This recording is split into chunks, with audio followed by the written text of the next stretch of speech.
अध्यक्ष महोदय,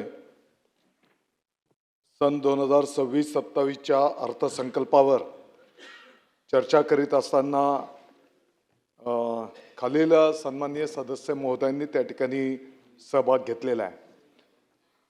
सन्माननीय सदस्य विजयजी वडेट्टीवार, माननीय सुभाषजी देशमुख, माननीय सुनीलजी प्रभू, माननीय आमशाजी पाडवी, माननीय बापूसाहेब पठारे, माननीय आशुतोष काळेजी, माननीय अबू आझमीजी, माननीय नानाभाऊ पटोलेजी, माननीय जयंतजी पाटील, माननीय राहुलजी पाटील, माननीय विठ्ठलजी लंघे, माननीय शंकरजी मांडेकर, माननीय अमोलजी खताळ, माननीय सुलभाताई खोडकेजी, माननीय कैलासजी पाटील, माननीय नारायणजी कुचे, माननीय हिरामनजी खोसकर, माननीय हेमंतजी ओगले, माननीय बालाजी कल्याणकर, माननीय रईसजी शेख, माननीय गजाननजी लवटे, माननीय सुरेशजी भोळे, माननीय आनंदजी तिडके, माननीय प्रवीणजी दटके, माननीय रामदासजी मनसराम, माननीय संजयजी देरकर, माननीय शंकरजी जगताप, माननीय सुहासजी बाबर, माननीय राजेशजी पवार, माननीय संभाराव कदम कोहलीकरजी, सर्व सन्माननीय सदस्य महोदयांनी अनेक मुद्द्यांना त्या ठिकाणी स्पर्श केलेला आहे आणि अतिशय चांगल्या सूचना विभागाला त्या ठिकाणी दिलेल्या आहेत। मी या चर्चेच्या माध्यमातून सर्व सन्माननीय सदस्य महोदयांना आश्वासित करू इच्छितो की त्यांनी दिलेले मुद्दे त्या ठिकाणी लेखी उत्तराच्या माध्यमातून प्रत्येकाला त्या ठिकाणी त्याची माहिती दिली जाईल हे मी आश्वस्त करू इच्छितो। अध्यक्ष महोदय, आज या ठिकाणी चर्चा करीत असताना बऱ्याचशा सन्मानित सदस्य महोदयांनी शाळेच्या भौतिक सुविधांच्या संदर्भामध्ये या ठिकाणी मुद्दे उपस्थित केलेले आहेत आणि आज जर आपण बघितलं राज्यव्यापी साधारणपणे शासकीय आणि स्थानिक स्वराज्य संस्थेच्या 64,477 शाळा आहेत, खाजगी अनुदानित 24,380 शाळा आहेत आणि सेल्फ फायनान्सच्या 19,208 अशा एकूण 1,08,065 अशी शाळांची संख्या त्या ठिकाणी आहे। अध्यक्ष महोदय, UDAIS या सिस्टमच्या माध्यमातून प्रत्येक शाळेमध्ये कशा पद्धतीने सुविधा त्या ठिकाणी उपलब्ध आहेत याची माहिती त्या ठिकाणी गोळा केली जाते आणि यामध्ये मग शुद्ध पिण्याचं पाणी विद्यार्थ्यांना मिळायला पाहिजे, स्वच्छतागृह असली पाहिजेत, शाळेच्या इमारती सुस्थितीत असल्या पाहिजेत, त्या ठिकाणी ही सुविधा विद्यार्थ्यांच्यासाठी उपलब्ध असल्या पाहिजेत, शाळेचं क्रीडांगण त्या ठिकाणी असलं पाहिजे आणि लायब्ररी असेल, लॅब असेल, या सर्व सुविधा त्या ठिकाणी असल्या पाहिजेत आणि मग या UDAISच्या माध्यमातून ज्या ठिकाणी या सुविधांची अपूर्तता आहे अध्यक्ष महोदय, त्या ठिकाणी मग राज्य शासन असेल, केंद्र शासन असेल, त्याच्यासोबतच जिल्हा नियोजन समिती असेल, MREGS असेल, CS निधी असेल, क्रीडा विभागाचा निधी असेल, स्थानिक विकास निधी असेल, सेवाभावी संस्थांच्या माध्यमातून असेल, समाज कल्याण आदिवासी विकास विभागाच्या माध्यमातून असेल, CSR फंड्सच्या माध्यमातून असेल, गौण खनिज, लोकसहभाग या वेगवेगळ्या पद्धतीने अध्यक्ष महोदय या सुविधा देण्याचं नियोजन त्या ठिकाणी करण्यात आलेलं आहे। अध्यक्ष महोदय, दुसरा प्रमुख विषय अनेक सन्माननीय सदस्य महोदयांनी त्या ठिकाणी उपस्थित केला, शिक्षक भरतीच्या संदर्भामध्ये। अध्यक्ष महोदय, आपल्याला माहिती आहे की शिक्षक अभियोग्यता आणि बुद्धिमत्ता चाचणी या माध्यमातून टेटच्या माध्यमातून त्या ठिकाणी परीक्षा कंडक्ट केली जाते आणि पवित्र पोर्टलच्या माध्यमातून अतिशय पारदर्शक पद्धतीने ही भरती करण्याचा त्या ठिकाणी शासनाचं प्रयोजन निश्चित करण्यात आलेलं आहे। अध्यक्ष महोदय, आताच्या घडीला 2017 मध्ये 9,214 शिक्षकांचं त्या ठिकाणी प्लॅटफॉर्म उपलब्ध करून देण्यात आला। 2022 मध्ये 23,000 पेक्षा जास्ती शिक्षक त्या ठिकाणी पवित्र पोर्टलद्वारे उपलब्ध करून देण्यात आलेले आहेत आणि 2025च्या दृष्टिकोनातून 26च्या दृष्टिकोनातून आत्ताच्या घडीला संच मान्यतेचं आता प्रोसेस अंतिम टप्प्यामध्ये आहे आणि जो काही 25चा निकाल लागलेला आहे त्याप्रमाणे संच मान्यतेच्या माध्यमातून जे काही शिक्षकांची मागणी नोंदवण्यात येईल त्या पद्धतीने हा सर्व शिक्षक स्टाफ त्या ठिकाणी उपलब्ध करून दिला जाणार आहे. अध्यक्ष महोदय, चालू वर्षाला हे शिक्षक उपलब्ध करून देत असताना कला क्रीडाचेही शिक्षक त्या ठिकाणी उपलब्ध होणार आहेत आणि या माध्यमातून विद्यार्थ्यांना या पण सुविधा त्या ठिकाणी निश्चितपणे उपलब्ध होतील. पेसा भरतीच्याही संदर्भामध्ये काही सदस्य महोदयांनी मुद्दा उपस्थित केलेला आहे. या संदर्भामध्ये माननीय सर्वोच्च न्यायालयाने जे काही निकष घालून दिलेले आहेत त्या निकषांप्रमाणे पेसा भरतीच्या संदर्भामध्ये पुढची कार्यवाही त्या ठिकाणी केली जाणार आहे. काही सदस्य महोदयांनी मुद्दा उपस्थित केला की निवृत्त शिक्षकांच्या ऐवजी कंत्राटी तत्वावरचे नवीन शिक्षक घ्यावेत. अध्यक्ष महोदय, निवृत्त शिक्षक जे आपण घेतो तर ते काही कालावधी करता फक्त घेतो आहोत. आता संच मान्यता झाली की त्या ठिकाणी रेग्युलर शिक्षक भरती करून हे शिक्षक त्या ठिकाणी उपलब्ध करून दिले जाणार आहेत. क्रीडा विषयाच्या संदर्भामध्येही बरेच सदस्य महोदयांनी अतिशय चांगल्या भावना त्या ठिकाणी ठेवलेल्या आहेत. अध्यक्ष महोदय, जिल्हा पातळीवर एक क्रीडा प्रबोधिनी स्पेशलिस्ट शाळा निर्माण करता येईल का याचा विभाग त्या ठिकाणी विचार करतो आहे आणि जसं मी सांगितलं की कला आणि क्रीडाचे शिक्षक भरती पण आपण त्या ठिकाणी करतो की जेणेकरून विद्यार्थ्यांना या संदर्भातलं ज्ञान त्या ठिकाणी उपलब्ध होऊ शकणार आहे. अध्यक्ष महोदय, माझी सभागृहाला या निमित्ताने विनंती असणार आहे की ज्या पद्धतीने आपण शासकीय स्थानिक स्वराज्य संस्थांच्या शाळांच्या संदर्भातली काळजी घेतो निश्चितपणे ती स्वागतार्ह आहे. परंतु मला हे पण निदर्शनास आणून द्यायचं आहे की 64,477 आपल्या शासकीय स्थानिक स्वराज्य संस्थांच्या शाळा आहेत आणि त्या ठिकाणी 48,85,000 विद्यार्थी त्या ठिकाणी शिक्षण घेताना आपण पाहतो आहोत. त्याच पद्धतीने खाजगी अनुदानित 24,380 शाळा आहेत.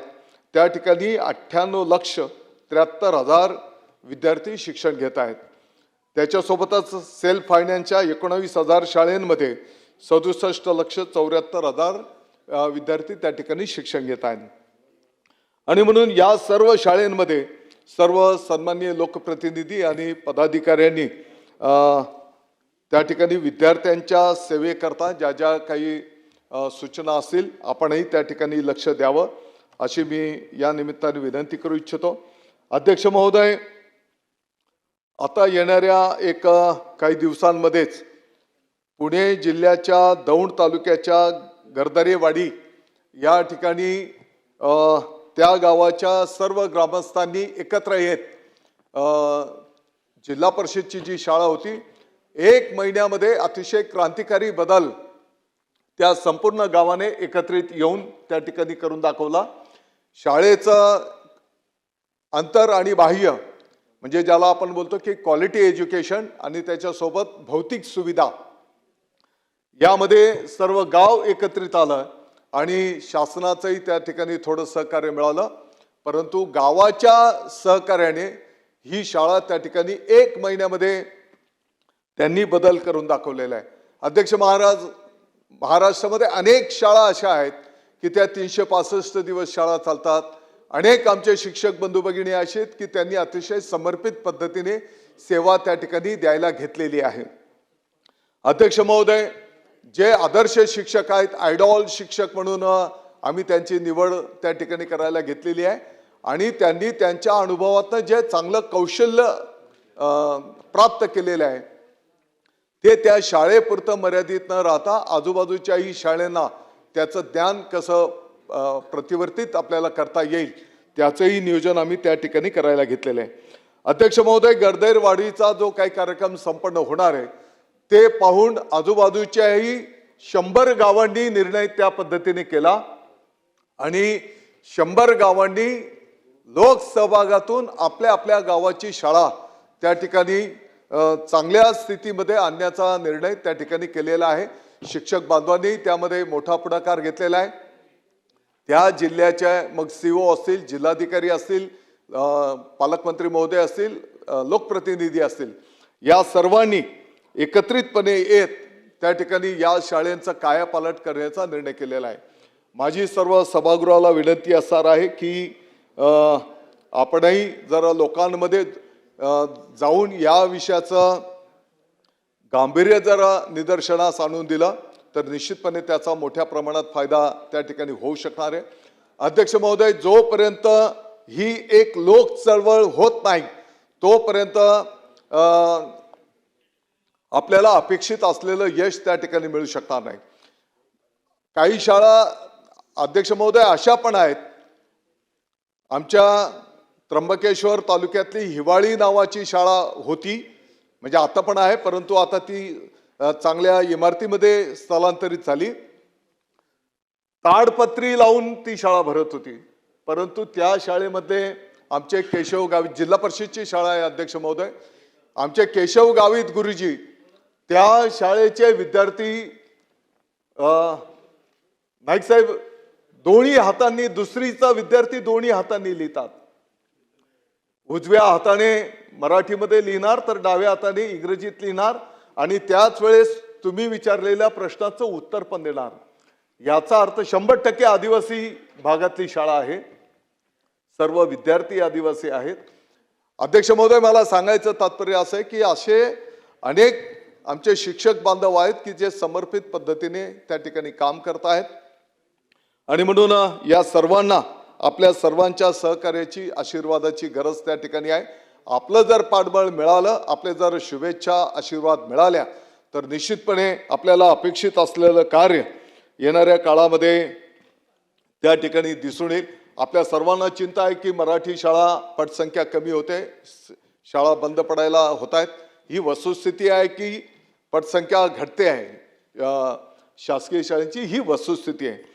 परंतु अध्यक्ष महोदय, ज्या पद्धतीने माननीय मुख्यमंत्री महोदय, माननीय उपमुख्यमंत्री महोदयांनी या विभागाला अनुमोदन आणि सपोर्ट करण्याचा निर्णय केलेला आहे, मी आपल्याला सभागृहाला आश्वस्त करू इच्छितो। येणाऱ्या 26-27 मध्ये आपल्याला दिसून येईल की मराठी शाळेंचा पटसंख्या वाढती आहे। अनेक ठिकाणी पालक आपल्या पाल्यांना इतर माध्यमांच्या शाळेंमधनं जे यापूर्वी प्रवेश दिलेले होते ते प्रवेश या ठिकाणी मराठी शाळेंमध्ये होताना आपल्याला त्या ठिकाणी निश्चितपणे दिसून येतील, हा विश्वास मी आपल्याला या निमित्ताने व्यक्त करतो। अध्यक्ष महोदय, अनेक मुद्द्यांवर निश्चितपणे आपण ज्या सूचना केलेल्या आहेत या प्रत्येक सूचनेची चौकशी केली जाईल, लेखी उत्तर पण आपलं तयारच आहे आणि जे दोषी असतील त्यांच्यावर त्या ठिकाणी कारवाई पण केली जाईल। भिवंडीला भेट देण्याचा पण नुसतं भेट द्यायला मी एकटा येणार नाही, तर आमच्या मालेगावचे काही प्रतिनिधी घेऊन, लोकप्रतिनिधी घेऊन मी भिवंडीच्या शाळेला त्या ठिकाणी भेट द्यायला येणार आहे। अध्यक्ष महोदय, जेवढं शक्य आहे विभाग त्या ठिकाणी हे कार्य पुढे नेण्याचा प्रयत्न करतो आहे आणि शाळा भेटींचाही कार्यक्रम मोठ्या प्रमाणात आम्ही त्या ठिकाणी ठेवलेला आहे। येणाऱ्या काळामध्ये दररोज राज्याच्या 2 शाळांना व्हिडिओ कॉल करून त्या शाळांमध्ये त्या विद्यार्थ्याला वाचता येते का, त्या विद्यार्थ्याला लिहिता येते का, त्याला गणित सोडवता येते का, याचं शिक्षण मंत्री महोदयाच्या पासून तर आमच्या अधिकाऱ्यांच्यापर्यंतचं नियोजन आम्ही त्या ठिकाणी केलेलं आहे। प्रत्यक्ष शाळेला भेटी पण आपण त्या ठिकाणी द्यायला घेणार आहोत आणि आपण जर बघितलं असेल तर जो काही कला क्रीडांच्या सोबत गुणवत्तापूर्ण शिक्षणाच्या सोबत कला क्रीडामध्ये पण त्या विद्यार्थ्यांना चांगल्या फॅसिलिटी उपलब्ध झाल्या पाहिजेत, याचंही नियोजन त्या ठिकाणी करायला घेतलेलं आहे। अध्यक्ष महोदय, मला आपल्या सगळ्यांना सांगायला आनंद होतो, 26 जानेवारी आपण भारताचा प्रजासत्ताक दिन अतिशय उत्साहपूर्ण संपूर्ण जगाच्या पाठीवर साजरा करीत असताना महाराष्ट्राच्या सर्व विभागांच्या शाळेंच्या संयुक्त विद्यमाने 2 कोटीपेक्षा जास्त विद्यार्थ्यांनी त्या ठिकाणी देशभक्तीपर गाण्यांवर कवायत हे सादर करून एक विश्वविक्रम त्या ठिकाणी संपादित केलेला आहे आणि त्याचा वर्ल्ड बुक ऑफ रेकॉर्ड्समध्ये त्याची नोंद पण त्या ठिकाणी करण्यात आलेली आहे.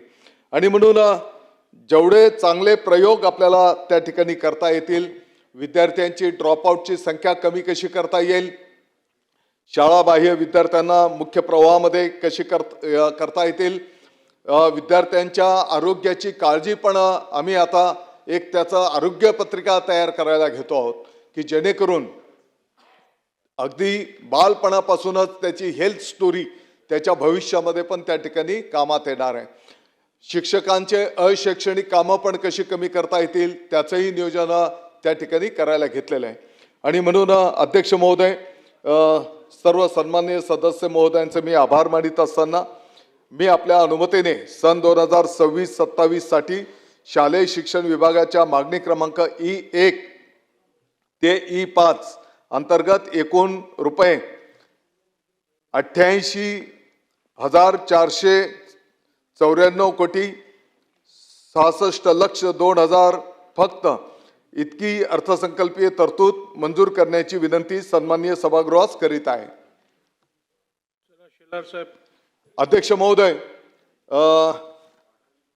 त्याच्यासोबतच क्रीडा विभागाच्या मागण्यांवर सन्माननीय सदस्य श्री बापूसाहेब पठारे, मोहनजी मते, राहुलजी पाटील, नितीनजी राऊत, सुलभाताई खोडके, अमोलजी खताळ, नारायणजी कुचे, हेमतजी ओगले, प्रवीणजी तटके या सर्व सन्माननीय सदस्य महोदयांनी त्या ठिकाणी सहभाग घेतलेला आहे आणि क्रीडा क्षेत्राच्या संबंधित अनेक चांगल्या सूचना त्या ठिकाणी दिलेल्या आहेत. सर्व सन्माननीय सदस्य महोदयांना त्यांच्या सूचनांचं लेखी उत्तर त्या ठिकाणी दिलं जाईल. अध्यक्ष महोदय, मी आपल्या अनुमतीने सन 2026-27 साठी क्रीडा विभागाच्या मागणी क्रमांक E3 व E4 अंतर्गत एकूण रुपये 745,72,000 फक्त इतकी अर्थसंकल्पीय तरतूद मंजूर करण्याची विनंती सन्माननीय सभागृहास करीत आहे.